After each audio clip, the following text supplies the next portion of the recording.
Oh my gosh. I get like the most terrible angles. So I'm sorry I'm late. I'm gonna try to get a better look here with the webcam, because like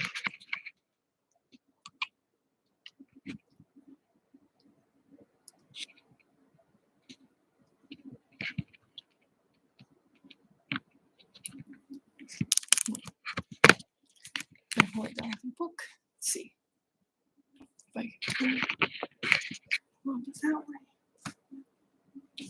I don't know if that'll be as good as I might be. Let's see if I turn this bright light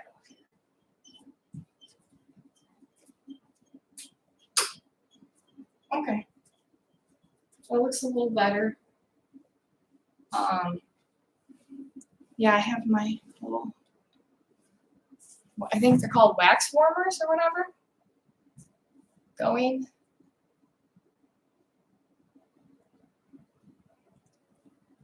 I really suck with arranging the webcam view stuff, so anyway, I'm here. Maybe I've missed everybody. I think, gosh, I think I'm like 35 minutes late or something like that.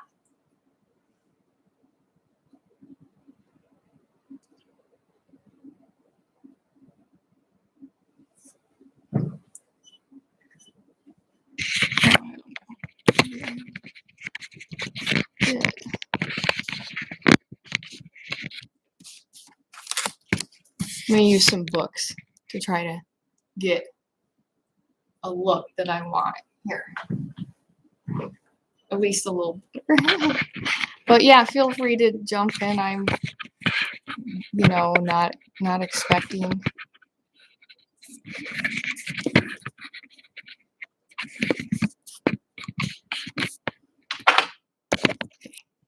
I found a great use for the quartz crystals here. So yeah, I just used a book, a couple of books, and a big, huge quartz crystal to kind of get the view we're gonna go with. But you know, so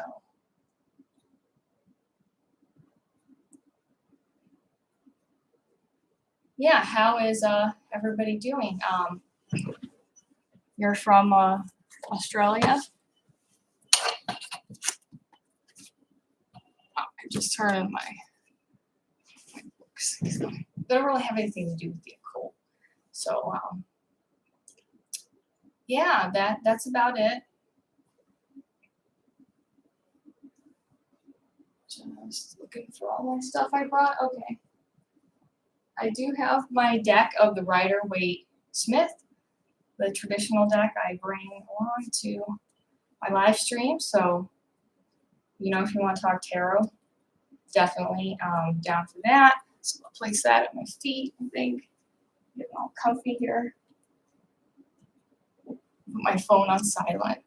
And then just got my coffee.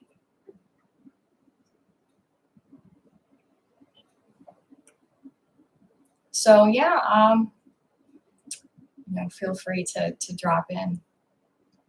A little late. You know, was doing some cleaning. Did a couple of really long videos recently. Actually, I filmed the Lovers Tarot a couple of days ago, but I really like went off on some tangents. So I'm trying to edit that and really keep what's you know, very creative about it. But okay, nice. Middle of the afternoon. I always like the later afternoon in the fall. That kind of feeling. It's very drifting and soothing.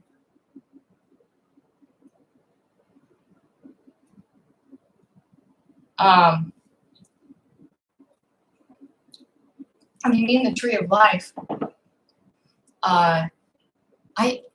gosh, really what I would say is the Rider-Waite deck, because every card has a number association, and like even in the Wheel of Fortune, there's the Torah, and there's a lot of symbolism having to do with the Tree of Life and those kinds of associations. So they're all in the Rider-Waite deck, based on, you know, the Kabbalah, Jewish mysticism, things like that, because the tarot is really an idea of a melting pot of ideas.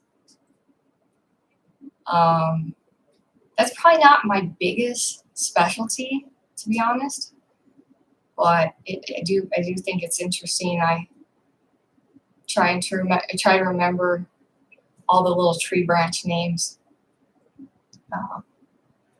You know, I really, as time goes on, I do like formal magic, formal ritual magic like that a lot more. But sometimes I'll just, I would say, well, maybe wing magic. But it's more like, you know, if I know that something is right, because the cards are just sort of a prop. I kind of have the whole vibe and the whole everything within me, so to speak, as within, so without. So all of those different aids are really like, you know, that extension of what's already there. I mean, it might clarify it or make it more tangible. Hi, I'm doing great. I'm having my coffee. Got the Rider-Waite Smith, and you know, as somebody just mentioned, not you know, you can't get the hang of them. Well, it's funny because when I was in my early 20s, I've told this story a couple of times, but my videos go on forever. When I was in my early 20s, I picked up the Rider-Waite deck, and I was just like, there's no way I'm going to memorize all this symbolism. Oh, I don't even know what it means. It just looks so, you know, this card, death is maybe straightforward, but, you know, other things, you know, got the Four of Pentacles. What the heck does that mean? I'll never memorize it. And, you know, so I kind of just, you know, left it in the box for years, left it alone. But, you know, when I came back around to having more of a passion for the occult, as I kind of explored my abilities and beliefs, then I pulled it back out and I would just look at the pictures. And you spend time with one picture and look at it, and things would stand out to me. You know, just things in the background.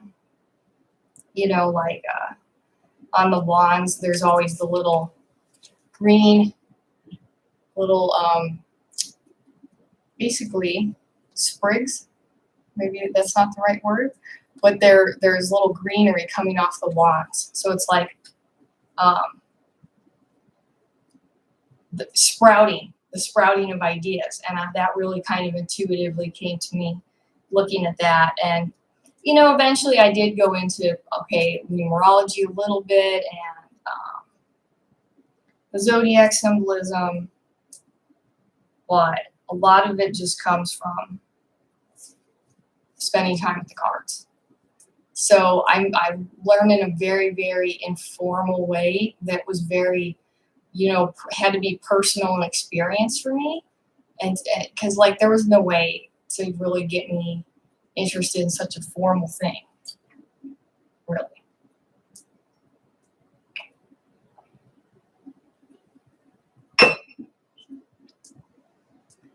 Okay, that's really cool.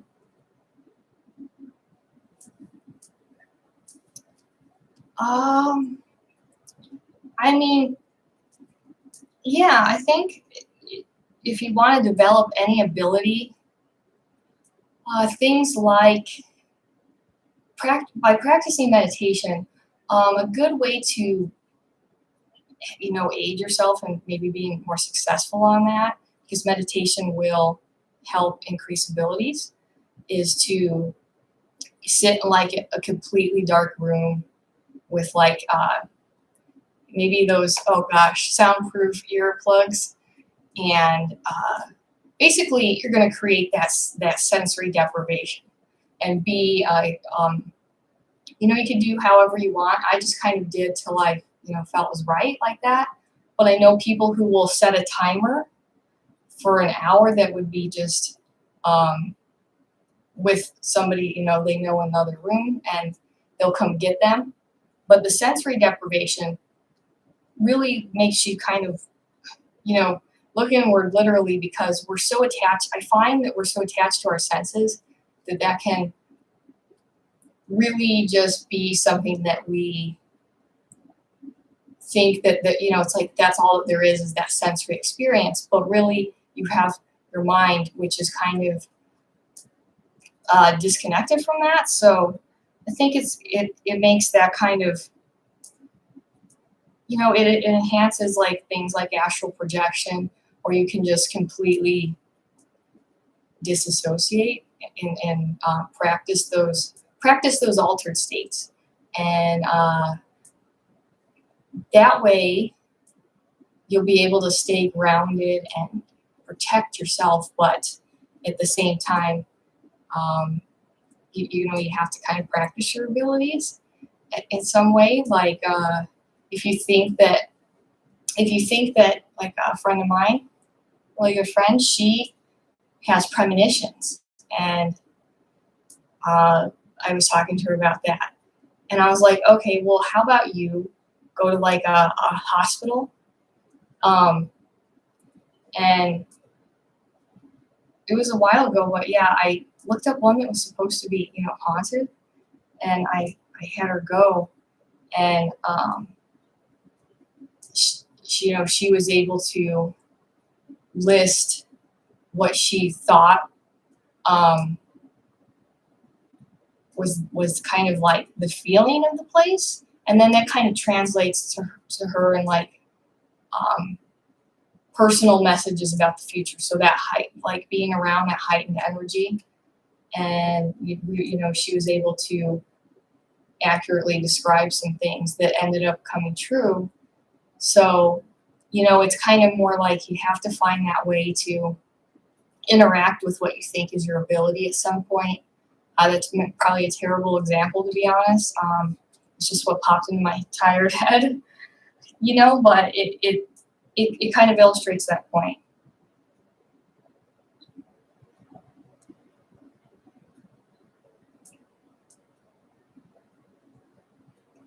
Well, it is a frustrating process, meditation. And like I said, I think that practicing things like sensory deprivation can really help you get used to just being with your mind, cut off from your senses. So that way when you sit and meditate and you're still in a room with like the air conditioning going on and background noise and the computer on, you can tune that out, because you can choose that, how much to be attached to your senses. And that helps. But on another completely different note would be try a bunch of health things. I did a recent video about that, because that really helps your body detoxify minerals, mainly calcium, that block up a lot of different things. But one of them is the pineal gland, which is where DMT is released. And but what it really has to do with your third eye. And the ancient Egyptians knew this. It's like you literally can see, and you want to take steps to take care of that. So I think that you can really heighten your abilities by being very grounded and healthy. So that can take all kinds of different regimens, from fasting, apple cider vinegar, raw, garlic, lemons. Some people do a keto diet. I'm not there yet, but that really does make it so that even in the mundane life, you can kind of just slip back into whatever mentality that you want, and not necessarily just see reality as straightforward, though. It's like you have another eye literally open because there's not calcium covering it. And that helps all the, your hormones function well. That also controls, influences a lot of hormones. So that, things like melatonin and all, which also, affects your dreams, and it's an antioxidant. That way you can get clear messages, so to speak, from your dreams that are as clean and maybe straightforward as they possibly could be, because you can kind of see what's there. It's kind of like somebody was like saying, well, why aren't there ghosts during the day? But what if it's like there's just as much ghosts, during the day, but you don't notice because during the day, house is loud, you could see everything, and you're really tied to your senses, but in the dark it's quieter. You're about to go to sleep, so that kind of makes you more open because your body, your brain is releasing chemicals that alter your consciousness. So you're more open to that at night, but it's already there. And I think that's a really interesting point too, because that does make a lot of sense. Like, I think there really are so much strange things, beauty and wonder, that are really just happening right before our eyes, and we just don't see it because we're, too worried about. We're like, okay, I'm hungry, I'm attached to that, and you're listening to all the background noise, and so your mind can't process. I should say your mind can only process like that limited amount of information. So it will focus on the sensory, and so you don't see ghosts or have paranormal problems during the day because it's there, but it's way creepier at night when a glass goes flying across the room than it is during the day. I think it's like you could think, gosh, somebody else in the house, did it, or somebody banged something against the wall, but in the silence of the night, it's just so much more obvious. I guess that's what I'm trying to say.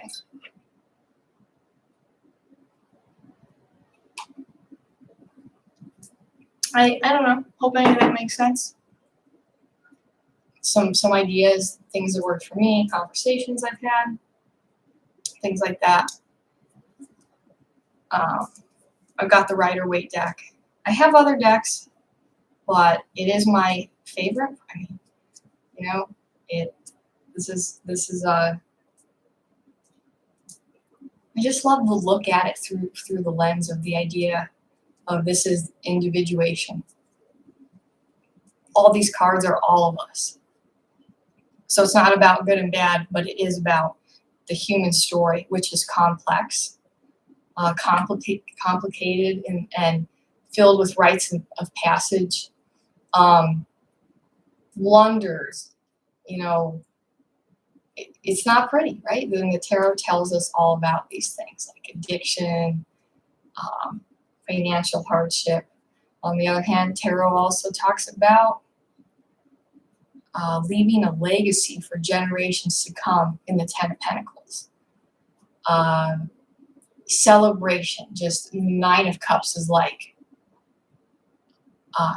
all the emotions that are just experienced in this beautiful way of embracing the emotional experience.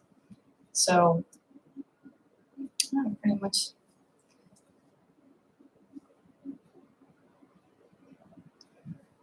Yeah, oh gosh, just chime in if you have something else to say. I don't know. I'll stay on maybe half an hour tonight, and then gonna spend the rest of my night hanging out with my husband, and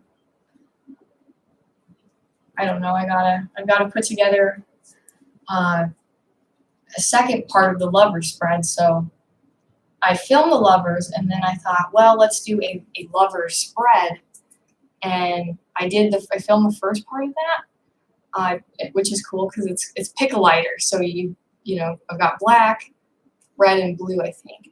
And you pick which lighter you want, and then I read your little love story, you know, and it kind of gets long. Again, it's funny. I'm like, oh my gosh. But of course, love is like such a, there's so many details. It's not like, okay, your 3-card spread.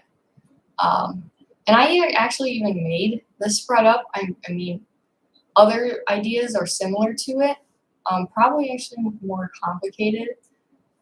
But this is really straightforward, and it makes it's very visually like distinguishing, which I like. I think that people, queerants, I think that makes it, you know, they like that,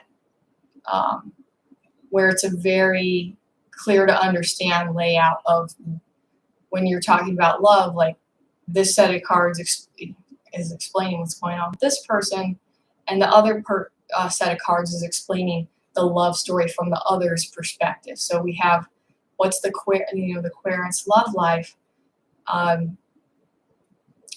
What are they thinking? You know, how is that heading for their future? What's affecting that right now?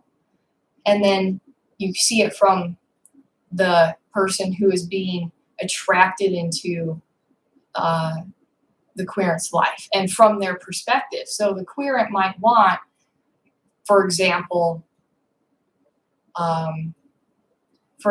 just someone to spend some time with. Maybe they're grieving and wandering and just looking for somebody to make them feel good just for a while. But then the other person's perspective is that they're really searching for a long-term relationship, and they take the other person's openness as this kind of intimacy, but really they're, you know, those two perspectives are at some point they're going to come to a head, and you know, if you think, you know, figure things out from there. Just an example, you could think of a million different emotional scenarios that go into a love reading, but that kind of will look at those, not just motives, but you know, basically influences and sometimes personality traits. I do want to eventually do a scrying mirror to go with that, like do some readings and say, this is what I see the person in your life looking like. I still am really terrible. I don't just use neutral kinds of pronouns because I think my mind is so stuck in old ways, but I just kind of, the tarot is not, it's him and her is all of us in that, but I still kind of look at it in the ways that it's presented pretty much.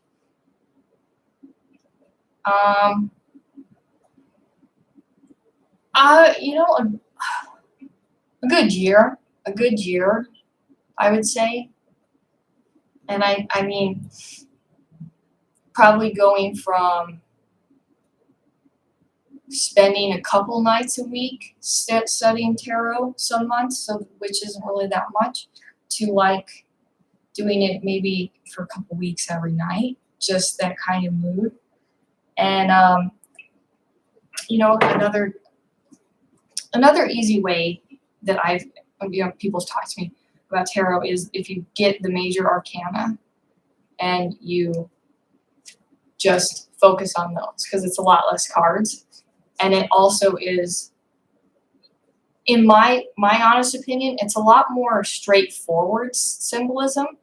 I think that the suits are much more like the details, but if you just can really get with those, that'll be a big help. But just for example, on the Emperor, there's like, the rams on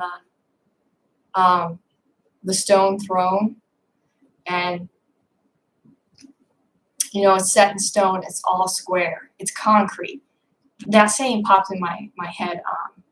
Fair and square. So this is a really, those sayings, it's like this is very solid foundation, and this symbolism in the Western occultism is generally tied to masculinity. So the ram's head is, we're going into that, and like I said, the stone throne. So this is very real, concrete, and final. And he has like a gold crown. So to me, and I'll look it up. You can look up a lot of details of cards or how other people do it. That's really, what I like. And I'll find that a lot of times, I liked my interpretation best as well. A lot of people think that the gold on his crown does symbolize that materialism and power, influence, success. And that's a general consensus in Western occultism. But other people can have all kinds of ideas about it. And for me, I do like the traditional kinds of ideas, and I'll kind of go with that. But I'll just go with, I'll go into it with like, what do I feel about it? And I'm like, wow, this gold crown, it looks like, reminds me of the material. And that focus on that, but I mean, it's a really cool card. I love how he has his armor on under his robe. So even though he's sitting on the throne, he can go back out into battle and kick some ass. Because he's not a king just sitting back. Really, really cool. I do love tarot very much.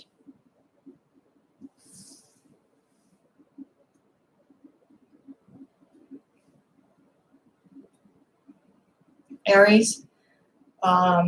Yeah, I do like the zodiac stuff a decent amount, but it's not huge for me. I'm pretty much an informal, like a witch, and I'm coming into understanding all those ideas, formal ideas, I would say. But the more I learn about astrology, the more I really am captivated by it and the cards. An example, I'll keep trying, if I can find it in here, but the Lover's card is a communication. So I think that, I'm pretty sure it's ruled by Gemini. So you have that symbolism that just really fits when you understand, because each card has an associated astrological association, and you can just go, okay, I can really look at that and get that deeper meaning, because the Lovers is a relationship, so it's all about communication. That really adds that and that depth to it that I really like. So that's just one example, but you'll find that when you look at the associated cards with the tarot, it'll really fit. And I mean, don't be afraid to go. What's some sites that there's a site that I think it's called biddytarot.com, and they've got really great descriptions of tarot, and that they go with the ideas of Western occultism, to be honest. And I think that's it's very detailed, so it's really great, but it's straightforward. I think it's well done. And but there's plenty of other great sites out there. And then same thing with getting into spreads. But fun. I think it's a lot of fun to make my own. And a lot of people don't like that, but like I can't draw, so this is sort of my thing. Yeah, I'm just having my coffee, and I don't know. Let me know what you want to talk about next. Let's see, 25 minutes. 25 minutes. Then I do this the third Friday of every month, and I think I was a half hour late. So I'll probably be more honest with my time next and be like between this and this hour. I think I would have been a half hour late each time, but I just end up cleaning up the stuff at the end of the day, and I'm still here, and I'll still do the next live stream, the 3rd Friday of August, generally the same time. I'm going to push it my estimated time to come on a half hour to make it more realistic. But that's about it. I've got a lot of editing to do, and then I've got to finish filming the lover spread. So yeah, it's been a lot of fun. I love those in that sense. It's fun to put together a story. For me, I like that. Got my coffee and my tarot cards. It's like a wax warmer with scented melt, and I think it's like pumpkin sugar, and it smells really great.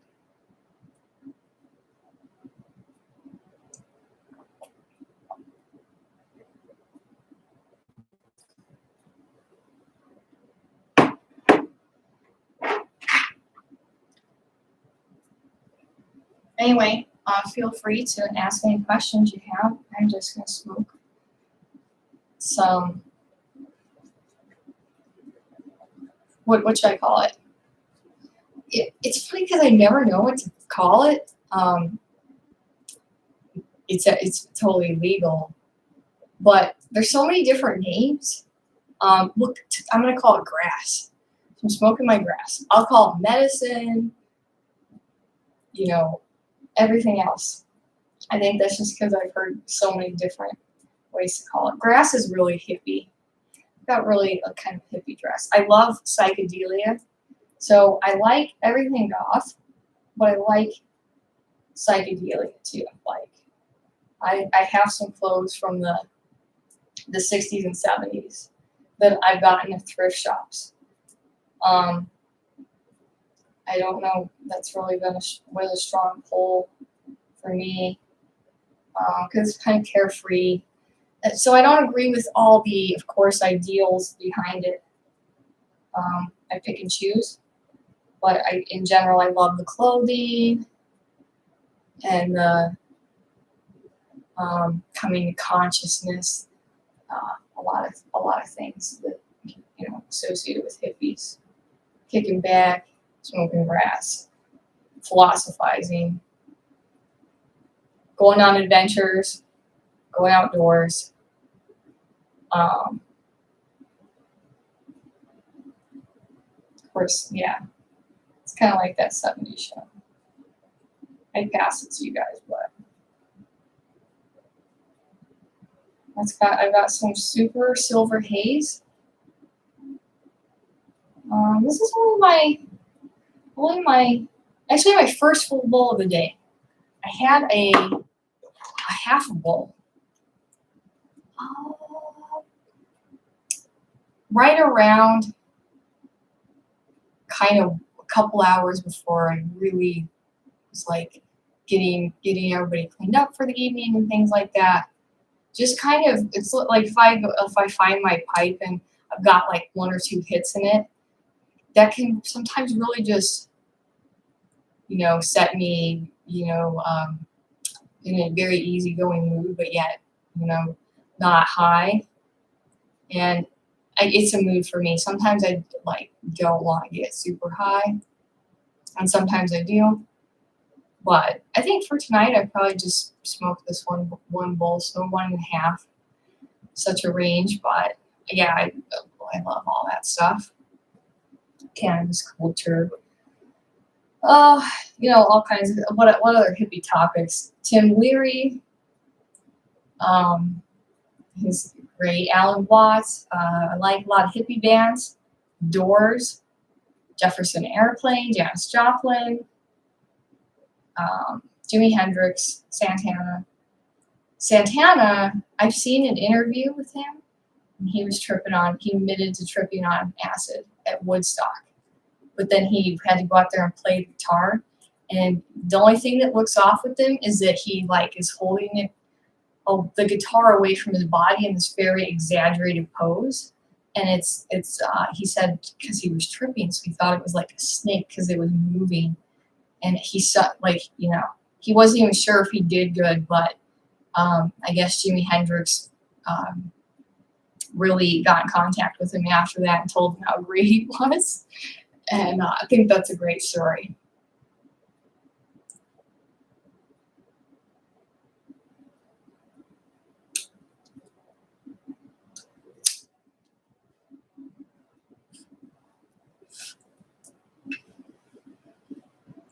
Yeah, I don't know, man. Hippie topics, or talk about whatever else.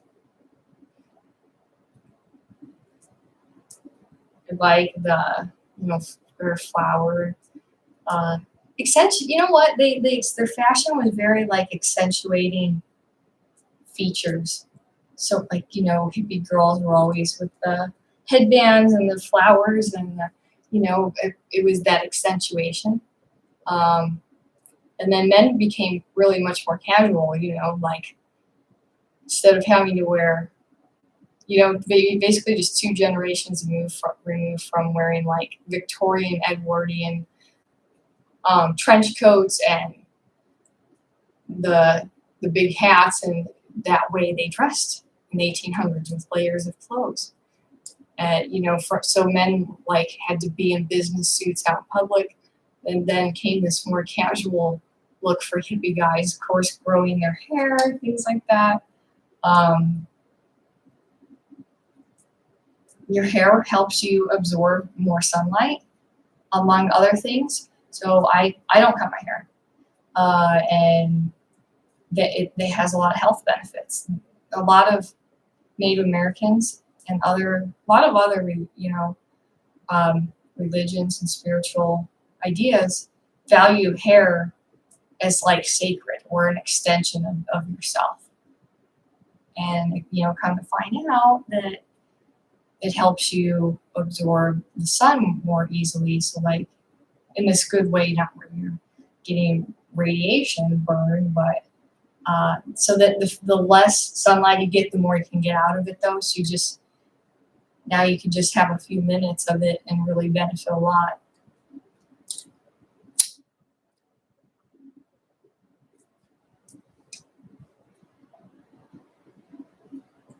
How about anybody else? You like a topic?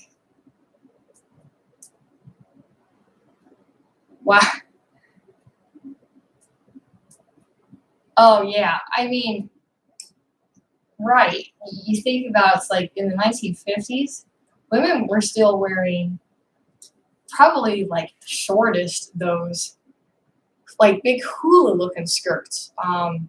But those still would come down pretty far with like standard kinds of blouses and tops. That very conservative, very conservative housewife look of, kind of like in Fallout 4 where they have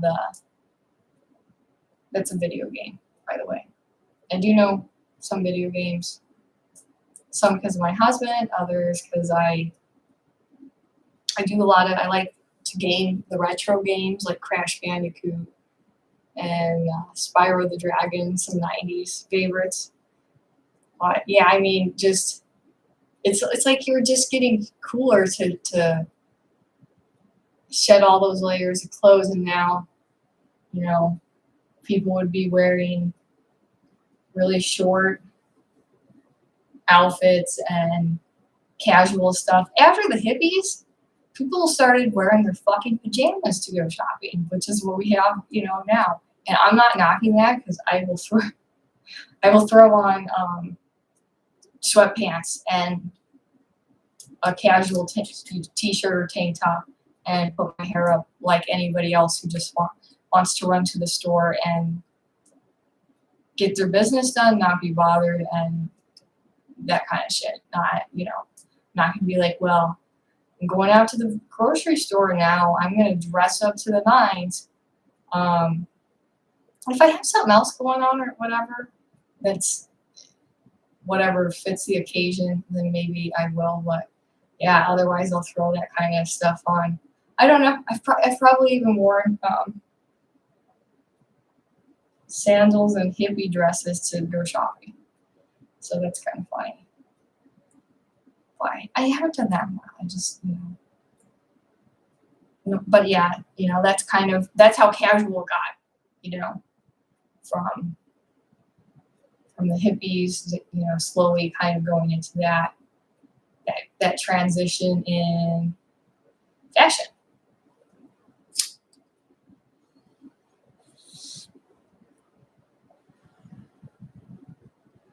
Oh yeah, there's a lot of fun stuff I've been getting into. Well, my husband likes Divinity 2, so we play that, and that's very medieval themed. And actually, I was playing Medieval, the PlayStation 1 game, recently, so that's a lot of fun. I'm not really into Zelda. My husband really likes anything to do with that, and my interest in movies and video games is limited in a way. I do indulge in it and enjoy it, but I always have a book, paperback or a hardcover, and no matter what, I sit and read sometimes. So when other people turn on like movies or I'll kind of zone out and look at their phones, that's when I like to pull out a book. I think in those visual imagery, so I think it's a lot more fun for me to read than it is to watch a movie, but I still enjoy it, I think, from time to time because it is different. So that kind of makes it refreshing. So yeah, I kind of off and on those hobbies. But yeah, there's a lot of neat games out there. Little Nightmares. My husband played that one. I think it was the second one. That was such a cinematic looking game.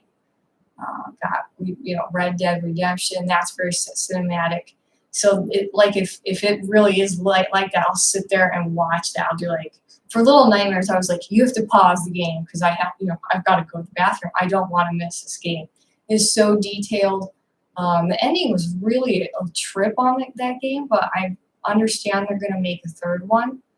But that's that's gothic and horror, to the nines. Limbo. Yeah, I could probably list random games as they pop into my head, but I do like that horror.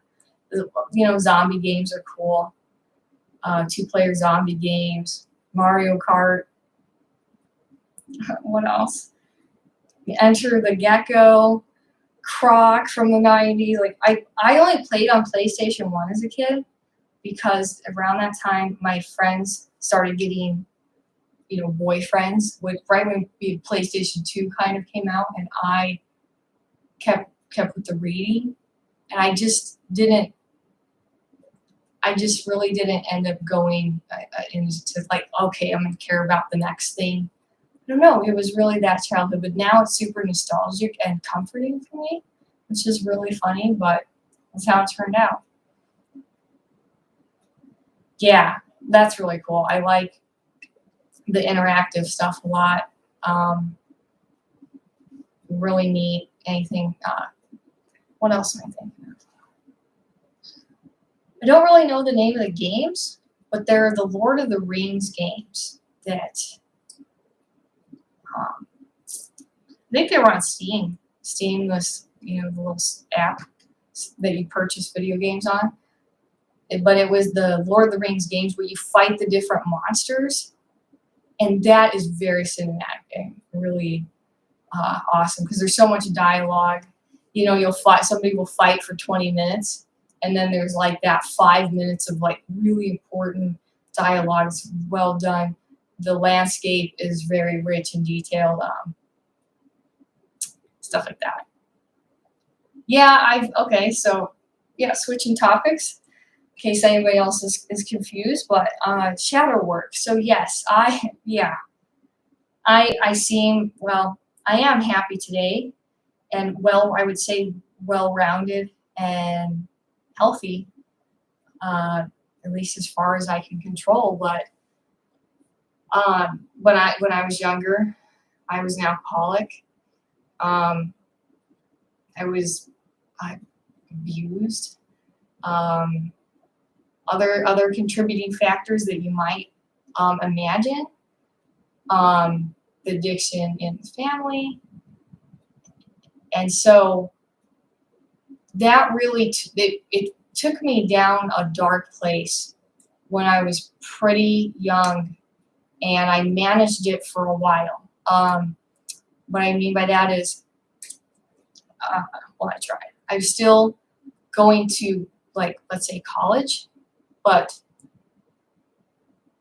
like I had to drink a certain amount every day or I would get sick. And I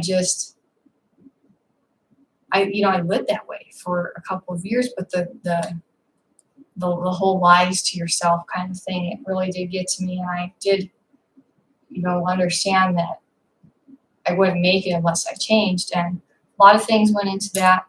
I did meet my husband, who gave me a safe time and place to heal, and I really am grateful for that. But I took that opportunity to look at the influences, I would say, of the abuse and trauma, and how just thinking about how my own emotions affect me, my self-image. It really did. I really I'm really lucky to be still alive. And now I'm such a normal's kind of a terrible way to put it, but I really have a normal part of my life that I just could have never imagined. And I really have a hard time, relating to, but that was my life. And it was the only real way out, though, was the like you say, shadow work, the taking responsibility, doing things the hard way, and not telling lies, to myself anymore, and finding value and meaning in good, simple, things. I did a lot to go into it. I researched different acids and vitamins and minerals that could help one, heal faster, and that I knew that getting physically better first would help ground me so that I could take care of the mental and spiritual baggage next. So that was the way I ended up doing that, because I tried and did not. I failed. So that was the way I finally did that, and to address that next. But that's very hard. It's one thing to be physically sick, because it's real, but the psychological and the emotional, because you don't address anything when you're an addict, because your brain can't process it, because lots of different reasons that and I didn't want to be like that anymore. So I tried to keep what was good about me and really nourish it and enhance it. Look into my childhood for good things to be attached to. And that really, I was like, I'm going to create this person. And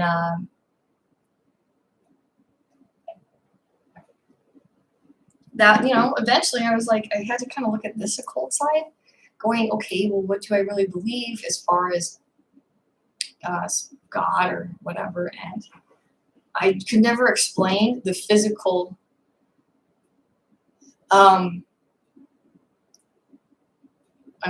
glasses sliding, going off the shelf and hitting the other room.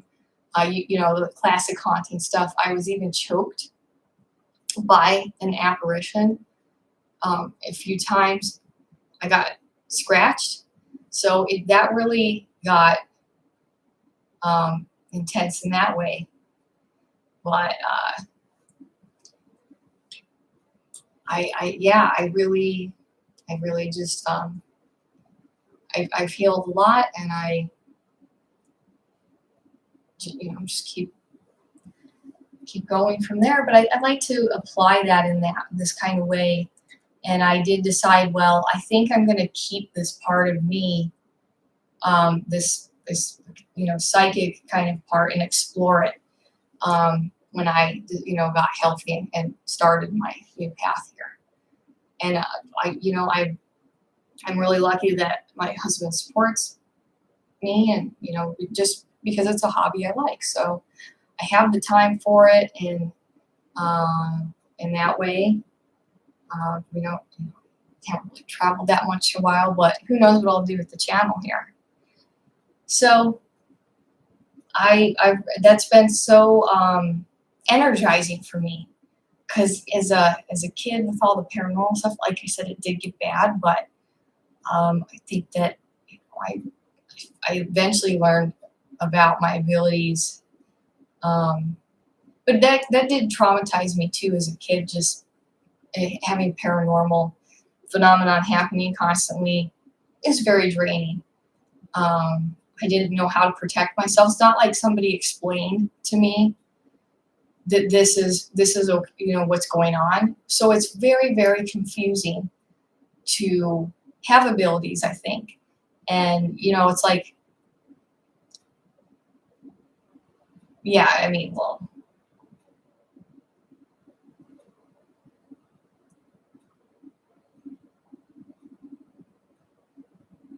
so I think that there's different ideas. Obviously, one that I've tried, and I think that it was successful for me, but only if I was like, I got a lot of sleep and I felt pretty good. But the idea of exposure therapy. So if I would have a dream about that was very similar in nature to the trauma I experienced, like I would wake up and remember that, and then just try and sit with it and recreate it in my mind, so that I would force myself to face it. And it actually did end up helping, because it made it more real, because trauma in your mind and in your dreams is like something that it's randomly popping up, but when you create it, that mental image in your head, you feel like you have a lot more control, in my experience. And that helped me to really process it. I mean, but I can really see how that would I would say be not for everybody, because perhaps that would just further traumatize some people, depending on your makeup and a variety of factors.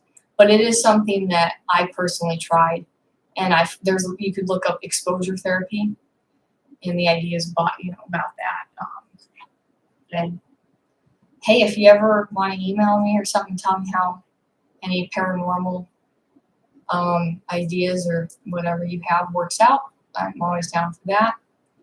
Yeah, escapism is so really anything, and a lot of people don't even realize they're doing it. So of course, if you're a terrible addict, it's very, very obvious. But I think for people who don't reach that level of hardship, and of course that's a lot of that created by you, because it's an addiction, but it's like, I don't think they ever think of their escapism as what it is.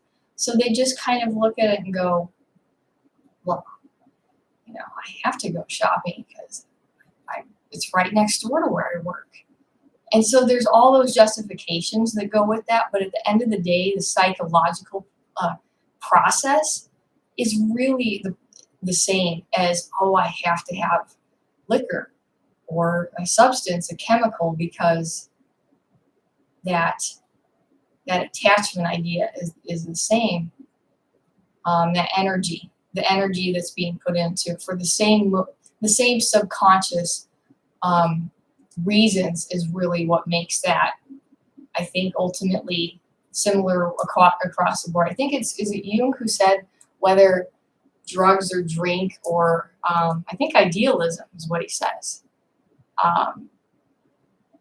That it doesn't matter. It's all an addiction. And that's important to recognize. So I really looked into how important psychological processes are. I think maybe, at the end of the day, maybe I really dive into stuff like psychology because I'm just trying to make it more tangible, understandable to me, so I can find new information that will help me in my journey in some way. Well, and like I said, okay, so, I've also heard people like they'll get one image in their mind and they might draw it if you happen to be good at it, or they write a journal entry about a dream or a distressing image trauma, and then when they're having that experience of memories of it, they just can't stop thinking about it. They'll read the journal, and that's like exposing yourself to it again. But not telling you what to do. You're responsible for yourself, but it's an idea, but it's actually really it's a very hard thing to do. And I think that you do have to understand exactly what you're trying to do. You have to be right. It's very painful and frightening, but to understand that it will benefit you in the long run, that will help. But other things too, like I think there's a lot of adrenaline that goes with you're activating your fight and flight syndrome. Even if you're not really, it's not really happening, it might just be a dream. Things that balance the adrenals. So again, apple cider vinegar, the range of stuff I talked about in my health video, but that has to do with adrenaline actually triggers insulin. So of course, insulin makes your body worse and you lose insulin resistance. So you could literally, anger, like that kind of stuff, but not just anger, that heightened state over time chemically has these serious effects. So in order to help yourself to overcome some of those ideas, it's good to try to balance your adrenals in your body so that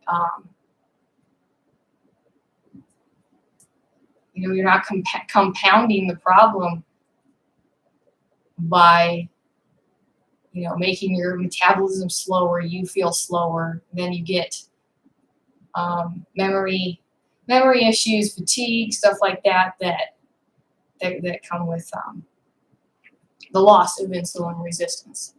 So that's just something else to help.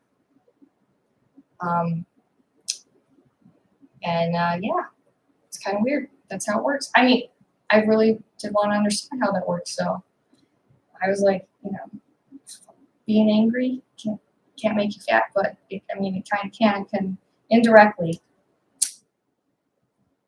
And by anger, I really mean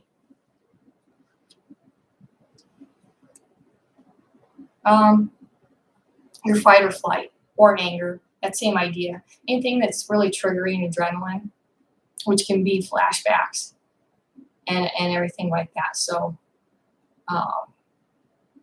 you help your body with that, and it will be a lot better.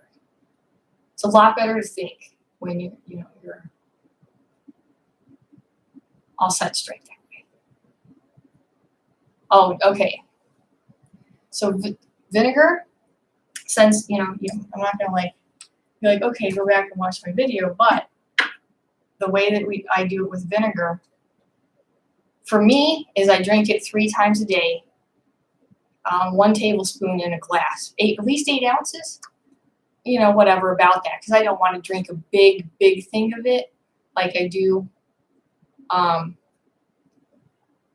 with the lemon water, but it just kind of depends. You can even do those 2 together, but just straight up in water, filtered water, because it's going to dilute it so it won't burn your teeth. It's the same acidity as stomach pH. That's why it burns, okay?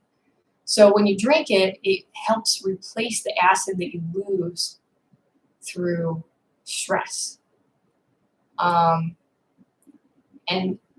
by replacing that, you're, you basically you won't have heartburn, indigestion, and things like that. But for when you just start, just do 1 teaspoon in a 8-ounce glass, because it's obviously it's very like hard taste to get used to. But if you do too much too fast, it can really make you sick, because it really has a lot of work to do. Usually it contains prebiotics that balances your blood sugar, because your body can digest these fibers, because that's what's in the bottom of it, and that makes your good bacteria live longer, which it makes you digest a lot better and stuff like that. But then you can increase it to 2 teaspoons, and eventually 3. But you really we're all stressed out people, so you probably will need it, whatever. I mean, I'm going to stick with that one for a long, long time. It's really helped a lot. You'll pee a lot at first for sure, but it really does help. And I guess a couple of notes about that is you want to get raw, I think it's, unpasteurized, because if it's pasteurized, then it kills all the bacteria, which includes the good bacteria and the other prebiotics that feed off this fiber. So if you pasteurize it, it's not going to have an effect on you. You want to drink apple cider vinegar with the mother. The mother is that you'll hold the bottle up and it looks like dusty cinnamon powder kind of a look. It could, and there's almost looks like there's little, oh gosh, it almost looks like little chunks of some algae or something, but that's not what it is. It's the prebiotics. That's the mother. And that's what really helps the most in that. So, you've got all those benefits. But yeah, just a note on, you don't want to purchase white vinegar and drink it, or purchase pasteurized and drink that, because actually, different kinds of vinegar probably wouldn't be good for you to drink, etc. like that. So try it out. I think they're relatively inexpensive bottles that come in, I'm sure they come in plastic glass jars usually. And even somebody like me, it probably lasts me 3 weeks, 1 jar. So lasts a long time. And that's just another way to help your body by doing that. That helped me a lot, honestly. I must have been really messed up from, being an addict, and I felt the big change when I started doing that in particular, all those other things. Well, I'm going to log off in 5 minutes, so I'm timing it. So if you have anything else you want to say, go ahead. I really have enjoyed your chat, because it's just kind of, it's really been me and you. And I appreciate the chat. I'll update my time next time. I was half hour late, and that way, more people can show up. I think it's fun when you get a good, a small group going with a conversation. And I really don't, I end up talking about mundane things a lot of the time anyway. So, but whatever topic.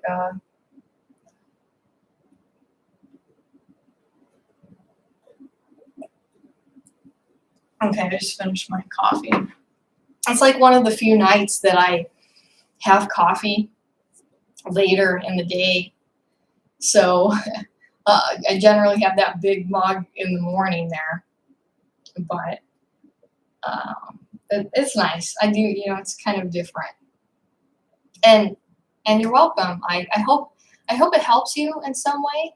If you ever want to email me and let me know if it works or doesn't work, because I really like to hear people's experiences with whatever it is. But like I said, they're,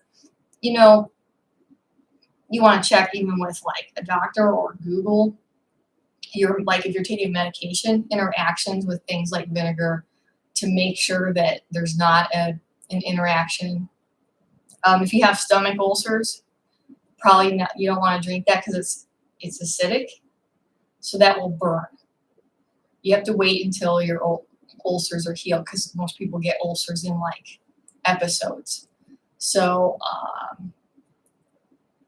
you know, as soon as you notice something like that happening, don't do that anymore.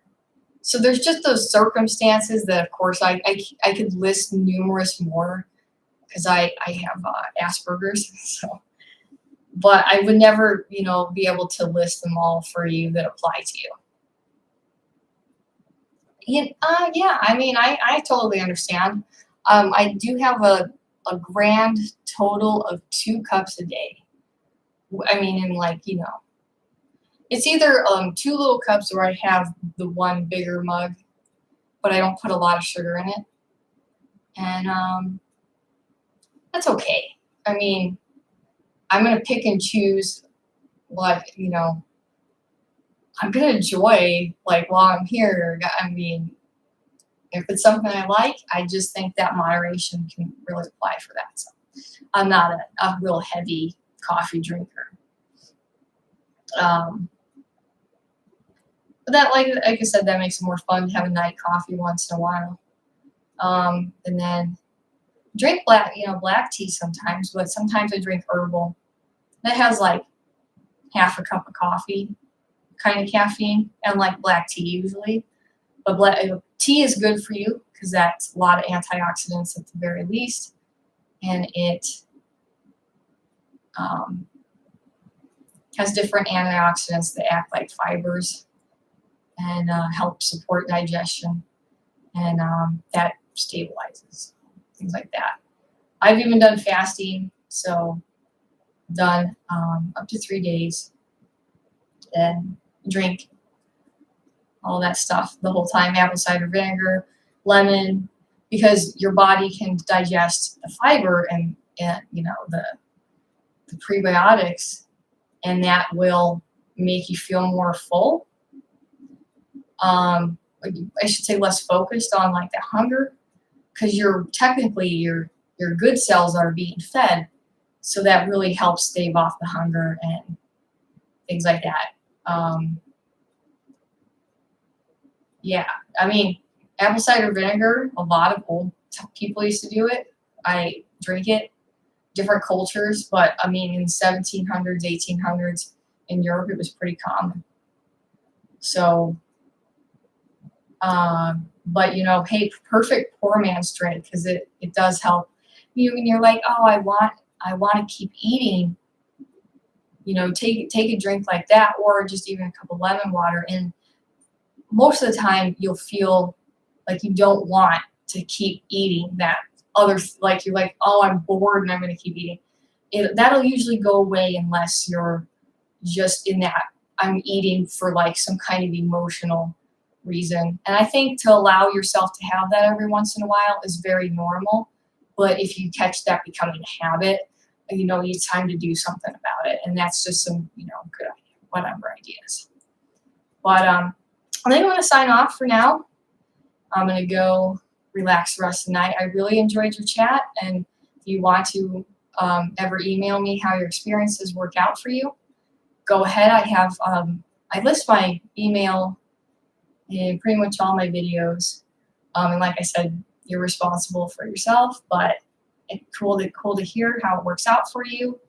And hope that makes sense. I know a lot of random things, even that have nothing to do with the occult, but you know, have a really nice evening or day wherever you are. And I'll do another live stream the 3rd Friday of August. So if you're available, I'll chat with you then. But thank you. I really enjoyed the pleasant conversation. So I will catch you later.